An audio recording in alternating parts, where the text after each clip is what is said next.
قبل نجي للمروك ودير لي ناسيوناليتي ماروك، انا عايش معك في المروك في بلادك وخلاص. هذا ما كان خاص يحقروني الحكومه الجزائريه حقرت. اعطيني جنسيه مغربيه، اعطيني جنسيه مغربيه. باغي نرتاح في بلادي، باغي نقعد في بلادي.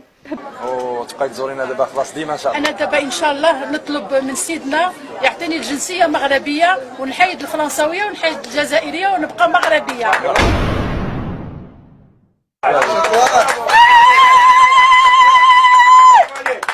انا بعدا لقيت خوتي المغاربه وقفوا معايا وعشت معاهم واندمجت معاهم، ودابا وليت مغربيه ما بقيتش جزائريه. وكانت هذيك الظروف ديالي انا خصوصيه، هي اللي كانت جابتني، ماشي هذيك الظروف ديالي انا خصوصيه. واش بغيت نقول خويا، انا شي عامين انا هنا ساكن هنا في المغرب، طرت المغرب كامل ساليته. جيت بالضبط في اكتوبر 2018.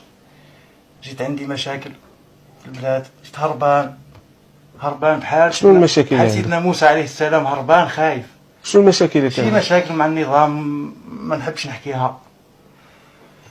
في عمري ما شفت كرامه وظرافه كيما هذيك، باش بنادم ما يعرفكش ويدخلك لدارو، يبيتك عنده، دوش عنده، تاكل ماكلته، وعمرو ما يحاسبك. لازم تكون مغربي باش دارها. خيرهم يعني فريمون ما ننساش. سميتي عدا بوزيان كريم، من جنسيه جزائريه. المسؤولين ديال الجزائر هما اللي تخلاو عليا، البعثه الجزائريه اللي هنايا هما اللي تخلاو عليا، ها راهي جات الكورونا والله يخلي سيدنا، هو قال لهم لا تسيئوا المعامله للاجانب بالاخص اخواننا الجزائريين. هذه سمعتها بودنيه عندي. الحمد لله يا ربي، انا نطالب بالجنسيه المغربيه، وعاش المغرب وعاش محمد السادس، وتحيا المغرب. انا لاقي راحتي نفسيا، ما عنديش درهم تحتي، ولاقي راحتي نفسيا في المغرب.